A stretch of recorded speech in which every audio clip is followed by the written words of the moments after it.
আসসালামু আলাইকুম প্রিয় ভাই বোনেরা, আমার আঙ্কেল আন্টিরা, আপনারা সবাই কেমন আছেন? আশা করছি আল্লাহ পাকের অশেষ রহমতে যে যেখানে আছেন ভালো আছেন, সুস্থ আছেন। প্রতিদিনের মতো আরও একটি ব্লগ নিয়ে চলে আসলাম আপনাদের মাঝে। আশা করছি অনেক ভালো লাগবে সবার কাছে। তো সকাল সকাল দেখতে পাচ্ছেন অনেক সুন্দর সুন্দর খাবার এবং মেয়েদের জন্য কিছু বিস্কিট নিয়ে আসলো, যেটা ওদের স্কুলে নিয়ে যায়। তো আর এই যেগুলি নিয়ে আসলো, বাসায় মেহমান ছিল। আর এদিকে হচ্ছে রাতের বেলা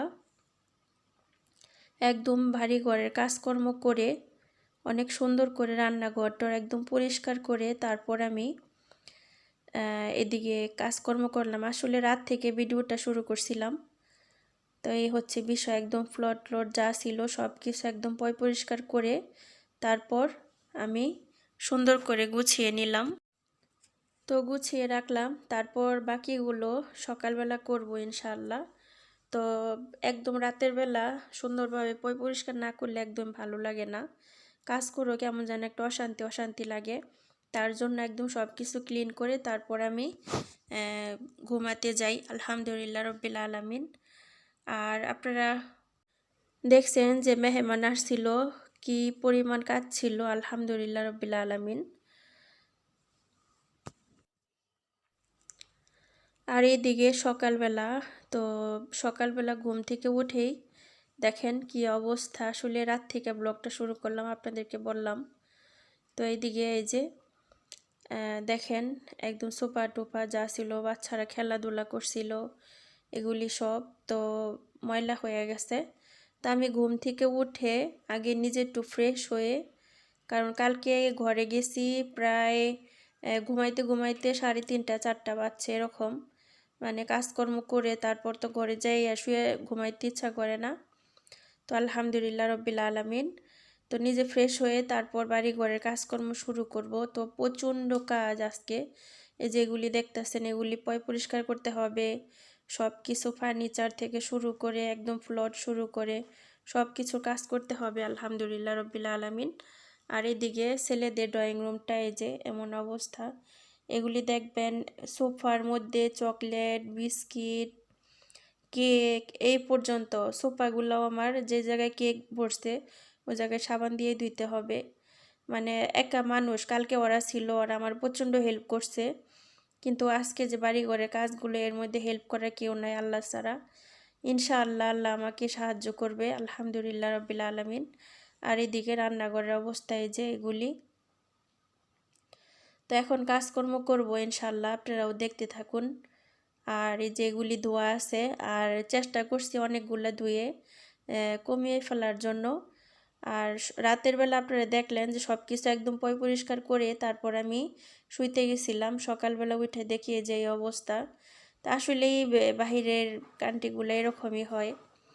ওরা ময়লা করলে ওরা একটা মানে ওরা চিন্তা করবে না যে ও একটা মেয়ে এত কাজ কিভাবে করবে, আমি একটু ময়লা কমই করি কিংবা ওর কাজগুলো একটু সহজ করে দেই। আসলে এগুলি ওদের চিন্তা করার বিষয় না।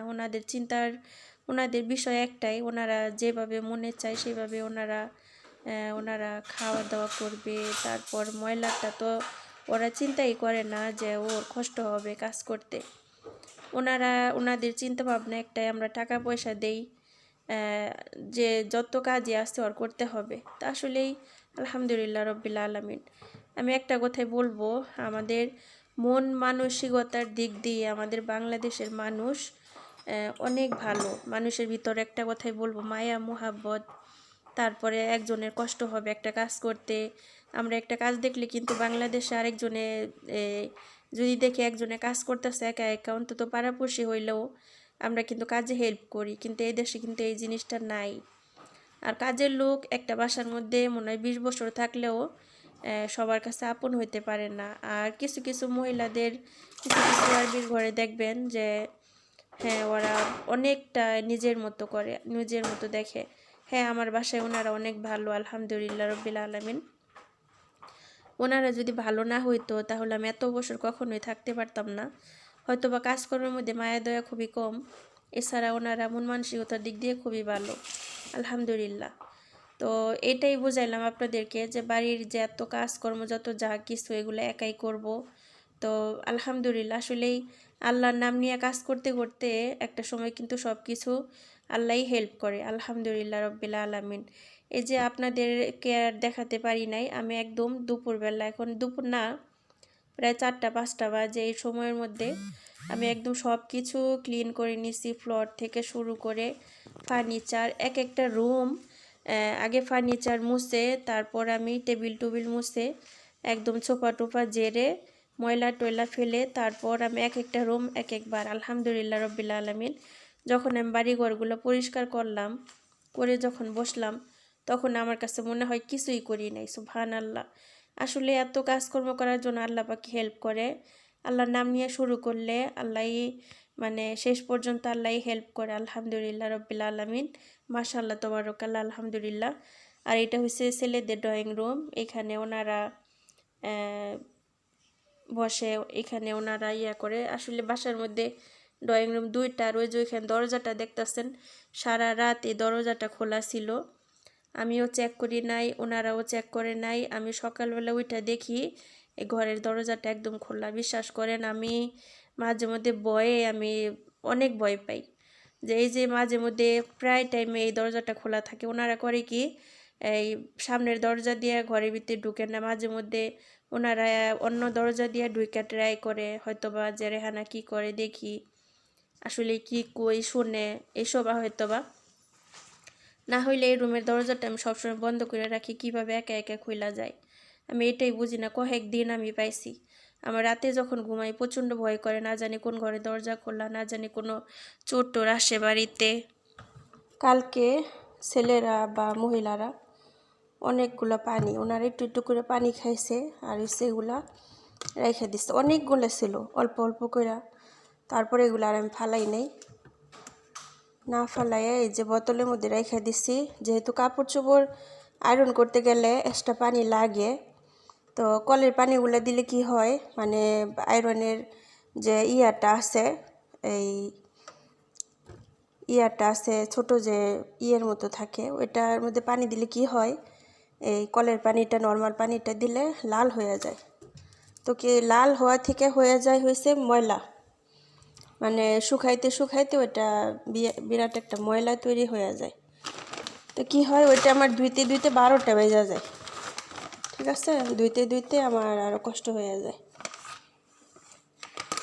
তো তার জন্য সবসময় এই কাজটাই করি, যেন পানিটাও ফেলতে না হয়। আর হয়েছে আমার কাজও হয়ে গেল আলহামদুলিল্লাহ। তো এই যে পানিগুলো আমি আরও আছে ওইদিকে, ওই দিক থেকে আরও নিব। এই যে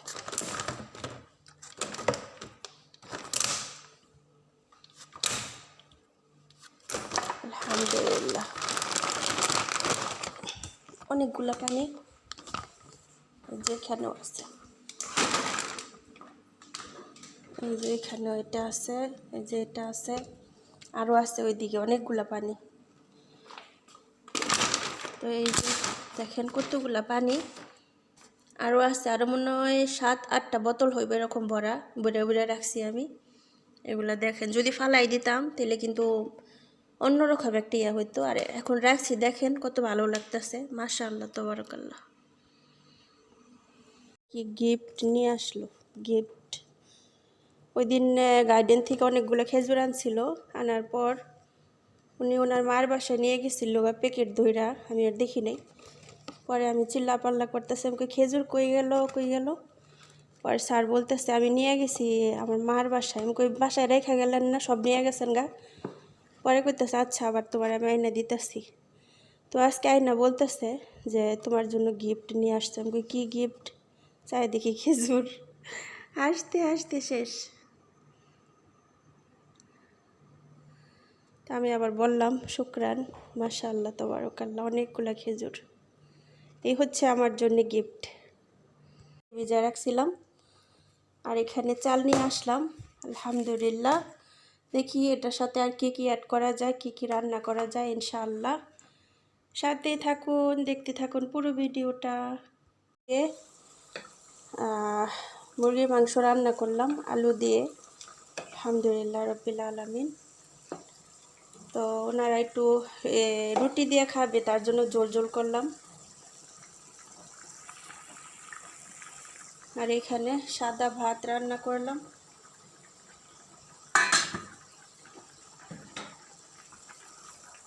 আর এখানে রান্না করলাম হচ্ছে সবজি এটা নিচে পানি, উপরে সবজি দিছি। আর ব্যাস ম্যাজি মশলা হালকা একটু লবণ দিয়ে এটা সিদ্ধ করলাম।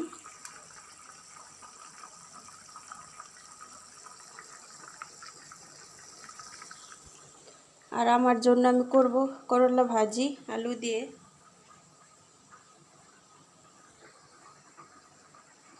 এই ছিল আজকে দুপুরে রান্না। আর কালকের কিছু খাবার আছে, ওগুলো গরম করব।